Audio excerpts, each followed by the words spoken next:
तो नेक्स्ट अपन लोग ले रहे हैं बच्चा, वो ले रहे हैं photo periodism.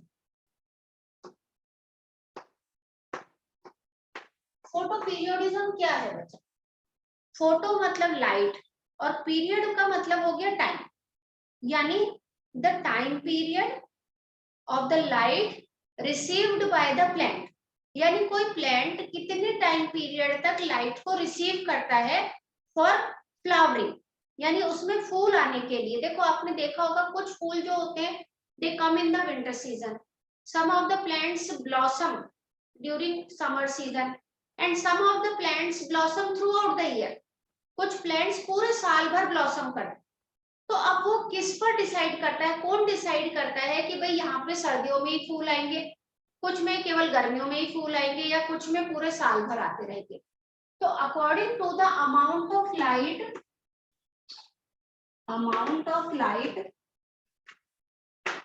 received by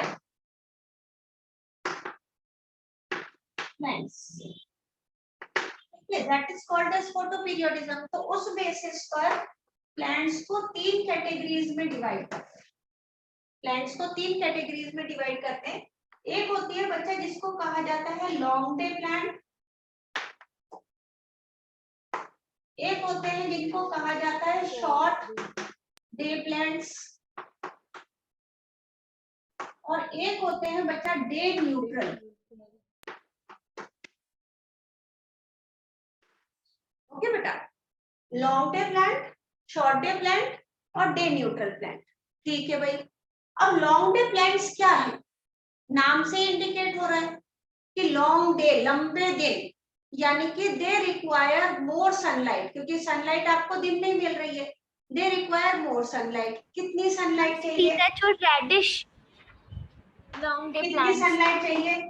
12 to 14 hours, 12 से 14 घंटे की इन्हें सनलाइट चाहिए फॉर ब्लॉसम। ठीक है, ब्लॉसम होने के लिए 12 to 14 आवर्स। तो अब इनके ब्लॉसम होने के लिए 12 से 14 घंटे की लाइट चाहिए, that's why they are called as the long day plants. इनको हम कहाँ पे इंक्लूड करेंगे? तो यूजुअली जो आप लोगों के मेज, बाजरा, जिसको आप खरीफ क्रॉप कहते हो, खरीफ क्रॉप, खरीफ क्रॉप में उनको ज्यादा सनलाइट चाहिए होता है। अभी जो इसने बताया आशी ने, क्या क्या बताया आशी? मैम स्पिनच और रेडिश।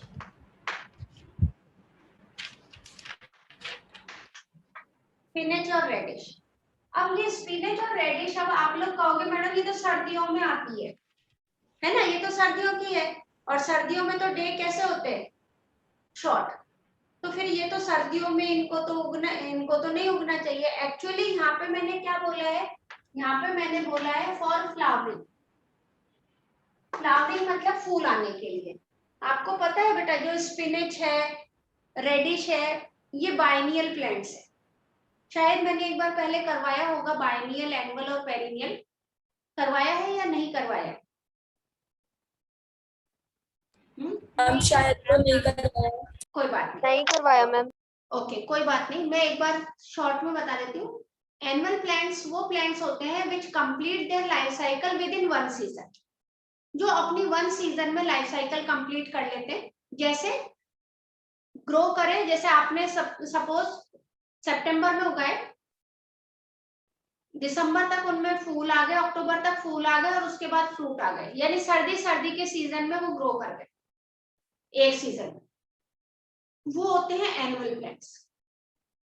आपका वीट है वो एनुअल प्लांट्स है, राइस है वो भी एनुअल प्लांट है, मेज है वो एनुअल प्लांट है, बाजरा है वो एनुअल प्लांट है, एक सीजन में ग्रो कर जाएगा। फिर होते हैं बेटा कुछ प्लांट्स जिन्हें बाइनियल कहते हैं। बाइनियल मतलब विच कंप्लीट 2 सीजन। वैसे तो नाम होता है 2 ईयर, लेकिन 2 साल तक नहीं, 2 सीजन। अब ये 2 सीजन वाले जो प्लांट है ना, ये इसमें कौन कौन आता है पता है? घिया, सॉरी मूली, ठीक है, ओके बेटा, रेडिश, गाजर, कैरेट, स्पिनच, पालक, ये सारे बाइनियल प्लांट है। अब आप कहोगे मैम बाइनियल कहाँ है? सर्दी में ही तो आती है गाजर मूली। हाँ, सर्दी में ही आती है बेटा। तो यहाँ पे क्या होता है, ये जो बाइनियल प्लांट्स है ना, पहले सीजन में तो ओनली दे ग्रो वेजिटेटिवली, पहले सीजन में तो उसमें केवल वेजिटेटिव ग्रोथ होती है, यानी कि केवल उनमें वेजिटेटिव ये रूट स्टेम बनते हैं। आप घर में गाजर लाती है मम्मी, मूली लाती है, बड़ी अच्छी कच्ची कच्ची गाजर मूलियां आती है, हम खूब खाते हैं सर्दी सर्दी। लेकिन जैसे सर्दी ओवर होने लगती है, जनवरी के एंड, फेब के शुरुआत या मार्च तक आते आते मम्मी गाजर मूली लाना बंद कर देती है। आप पूछो कि भाई क्यों नहीं ला रहे, बोले पक गई। वो इतनी पक जाती है कि आप उसको काटना चाहो तो कटे भी नहीं। तो वो जो सेकेंड सीजन होता है ना, अब उस सेकेंड सीजन में उसके अंदर ब्लॉसम होता है, यानी फूल उगता है। फिर कईयों की मम्मियां सींगरी की सब्जी बनाती है, मेरे को बहुत गंदी लगती है, पूरा घर सड़ जाता है सींगरी की सब्जी से। मूली की जो फलियां होती है ना, उसको सींगरी कहते हैं। तो वो तब उसमें ब्लॉसम होता है सेकेंड सीजन। तो जब सेकेंड सीजन में ब्लॉसम होता है, यानी उस टाइम में लाइट की इंटेंसिटी, सॉरी लाइट की जो टाइम पीरियड होता है वो ज्यादा हो जाता है बेटा, और they require long day plant. तो ये हो जाता है लॉन्ग डे प्लांट, यानी जिनको 12 to 14 आवर्स की सनलाइट चाहिए होती है। नेक्स्ट आता है बच्चा short day plant. Short day plant Sugar cane, हाँ, Lanthium. 8 to 12 आवर्स की या 8 to 10 आवर्स, 8 to 10 आवर्स की चाहिए लाइट। अब 8 to 10 आवर्स की लाइट चाहिए, यानी कि कम, अगर ज्यादा देर तक धूप मिलेगी तो ये ब्लॉसम नहीं करेंगे। 12-14 घंटे तक धूप मिलेगी तो ये ब्लॉसम नहीं करेंगे, इनको कम सनलाइट चाहिए। तो इसमें अपन लोग जो एग्जांपल ले लेते हैं शॉर्ट डे प्लांट्स के अंदर, जैसे इसने बोला तो उसमें शुगर केन आ गया बच्चा, हम लोग व्हीट भी ले सकते हैं, राइस ले सकते हैं। ये सारे एग्जांपल किसके आ जाते हैं, शॉर्ट डे प्लांट्स के। अब बच्चा आप कहोगे मैम शुगर केन तो गर्मियों में लगता है, लगता है बेटा, बिल्कुल सही बोला। सर्दी से पहले तो उसमें तो 2 साल का टाइम पीरियड होता है, बायनियल है, लेकिन 2 सीजन नहीं, वो तो 2 साल में ग्रो होता है। पहले साल में वेजिटेटिव ग्रो करता है, दूसरे साल में उसमें फ्लावरिंग आने होता है। लेकिन हम लोगों को तो क्या चाहिए बेटा, शुगर केन का स्टेम चाहिए, उसके फ्लावर्स नहीं चाहिए। तो यूजुअली हम शुगर केन को उसमें ब्लॉसम होने से, फूल आने से पहले ही काट लेते हैं, क्योंकि अगर हमने फूल आने दिया तो शुगर केन में शुगर का कंटेंट कम हो जाएगा। लेकिन राइस के अंदर, व्हीट के अंदर, तो ये हो जाते हैं बच्चे जिनको कहा जाता है शॉर्ट डे प्लांट। नेक्स्ट आता है day neutral. Day neutral plant का मतलब हुआ कि डे आइदर लॉन्ग डे है तो भी ये तो ब्लॉसम करेंगे, शॉर्ट डे है तो भी ब्लॉसम करेंगे, पूरे साल भर, all over, whole And of the day, sunflower. Whole of the. तो इसका बेस्ट एग्जांपल जो आप लोग देखते हो, टोमेटोस, है ना, तो बहुत तैयार लिख दिया टोमेटो। टोमेटो जो है वो हो गया, ठीक है, सनलाइट चाहिए होती है हाँ बच्चा। मैम। डे न्यूट्रल प्लांट को कितने ड्यूरेशन की सनलाइट चाहिए होती है? कुछ नहीं, कम मिल रही है तो भी वो तो ब्लॉसम करेंगे, ज्यादा मिल रही है तो भी ब्लॉसम करेंगे, यानी कि थ्रू आउट द ईयर आप इसको ले सकते हो। तो ये चीज आ जाते हैं बच्चे फोटो पीरियोडिज्म। अब बात आती है यहाँ पे कि फोटो पीरियोडिज्म होता क्यों है, या क्या उसकी वजह से ब्लॉसम पर कैसे असर होता है। तो ऐसा माना जाता है कि एक पर्टिकुलर अमाउंट ऑफ सनलाइट जब प्लांट को मिलती है, देखो कई बुक्स में एक और भी मेंशन रहता है, जैसे जिसको मैं लॉन्ग डे प्लांट लिखती हूँ ना, उन बुक्स में कई जगह इसको शॉर्ट नाइट प्लांट, दिन बड़े होंगे तो रात छोटी हो जाएगी, होने तो वही 24 घंटे है ना। अगर 14 घंटे की सनलाइट है तो ऑटोमेटिकली जो नाइट होगी वो 10 आवर्स की हो जाएगी, कि नहीं हो जाएगी, हो जाएगी ना। तो ये शॉर्ट नाइट हो गई। जो शॉर्ट डे प्लांट है उनको क्या कह सकते हैं बच्चा, उनको कहते हैं लॉन्ग नाइट प्लांट, और ये तो डे न्यूट्रल ही रहेंगे, नाइट न्यूट्रल नहीं, डे न्यूट्रल ही रहेंगे। तो ये हो जाता है। अब बात हुई कि ऐसा क्या होता है प्लांट में जिसमें उसमें ब्लॉसम होता है, या फिर कौन रिस्पॉन्सिबल है उस लाइट को रिसीव करने के लिए, कौन डिसाइड करता है कि हमें इतनी लाइट मिल रही है या नहीं मिल रही है। तो उसके लिए जो हार्मोन बताया गया है, यानी कि A1 हार्मोन इज देयर, ऐसा माना जाता है। और ये हाइपोथेटिकल हार्मोन है। हाइपोथेटिकल हार्मोन का मीनिंग होता है कि अभी तक ये एक्सट्रैक्ट आउट नहीं हुआ, निकाला नहीं गया है, सिर्फ ऐसा मान के चल रहे हैं। तो ये हाइपोथेटिकल हार्मोन है फ्लोरिजन।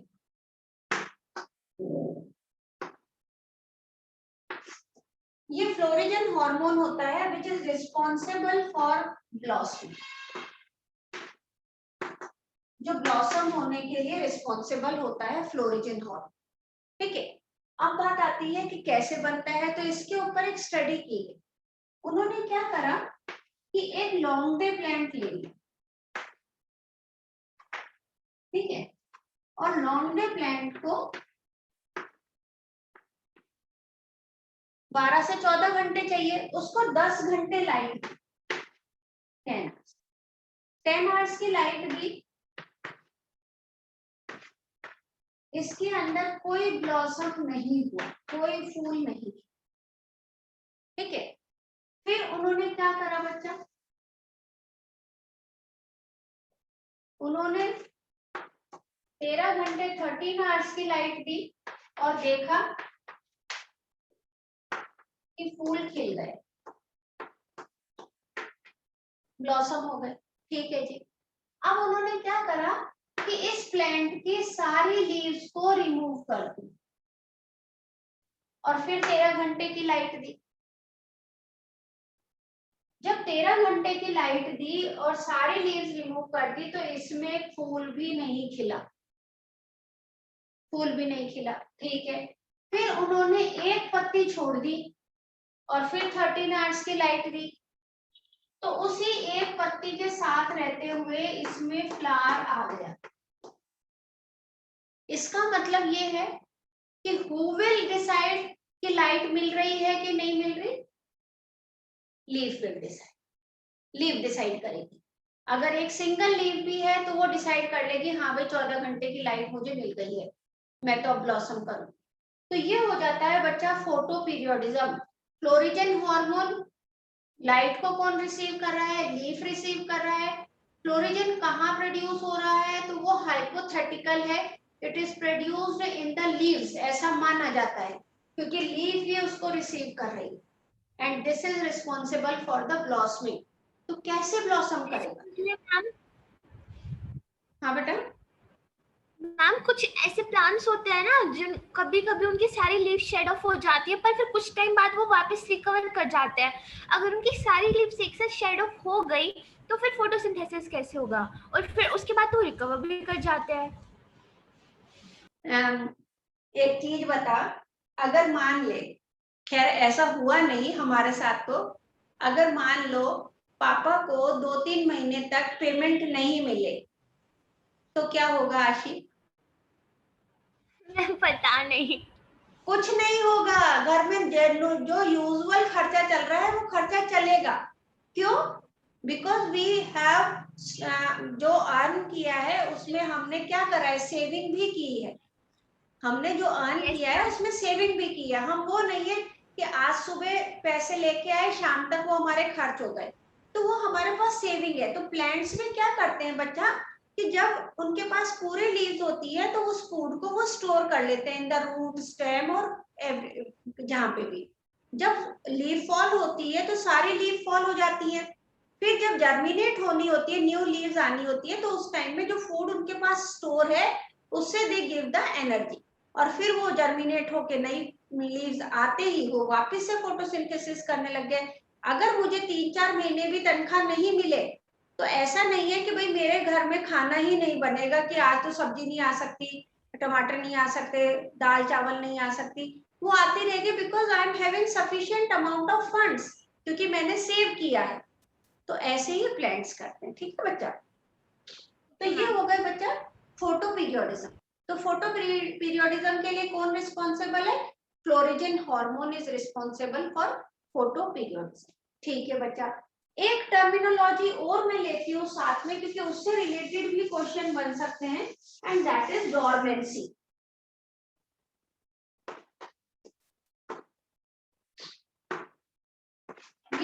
मैंने बताना भी भूल गई कि जो एब्सिसिक एसिड होते हैं, ये तो मैंने बता दिया था कि abscisic acid is responsible for bud dormancy. Yes, बता दिया मैंने था। बता दिया था। इसी तरह से एक डॉर्मेंसी होती है सीड डॉर्मेंसी। मैम रीजॉइन करना है? नहीं बच्चा, रिजॉइन नहीं करना, मुझे वही फीस से रिलेटेड एस्पेक्ट फिर वापस करना है। मैंने बीच में मैम को कहा था कि मैं क्लास लेके फिर बताती हूँ। एक होता है बच्चा सीड डॉर्मेंसी। सीड डॉर्मेंसी क्या है? The seed will remain dormant till the favourable condition come. अब ऐसा कैसी फेवरेबल कंडीशन बच्चा? जैसे मान लो मेरे पास एक सीड है, मैंने उसको ग्रो करा, ठीक है जी, मैं उसको पानी भी दे रही हूँ, मैंने उसको सॉइल भी अच्छी दे दी, लेकिन फिर भी वो ग्रो नहीं करेगा। वो फिर भी ग्रो नहीं करेगा। वो कब तक ग्रो नहीं करेगा? जब तक पूरी उसकी डॉर्मेंसी टाइम पीरियड खत्म नहीं हो जाता। वो जब नेचुरल वे में फेवरेबल कंडीशन आनी है तभी ग्रो करेगा। तो अब ये ऐसा क्यों करते हैं? तो यूजुअली क्या होता है बेटा कि जो डेजर्ट प्लांट होते हैं, जो डेजर्ट प्लांट होते हैं उधर जो रेनी सीजन होता है वो हार्डली 20 to 25 डेज का होता है। तो ये लोग क्या करते हैं, रेनी सीजन में ही सीड पड़ा हुआ है जमीन में, वो जर्मिनेट कर गया, तभी वो उग भी गए। जब तक रेनी सीजन ओवर होता है इतने उसमें फ्लावर्स आ गए, ठीक है, फ्लावर्स आ गए, ठीक है जी, फ्लावर्स आ गए और इन्होंने सीड भी बना दिए। अब वो सीड क्या होंगे? गिर जाएंगे सॉइल में। अब मैं जाके एक दिन पानी डाल के आ जाऊं तो भाई इन सीड को पता है कि आज तो ये मैडम पानी डाल के चली गई, हम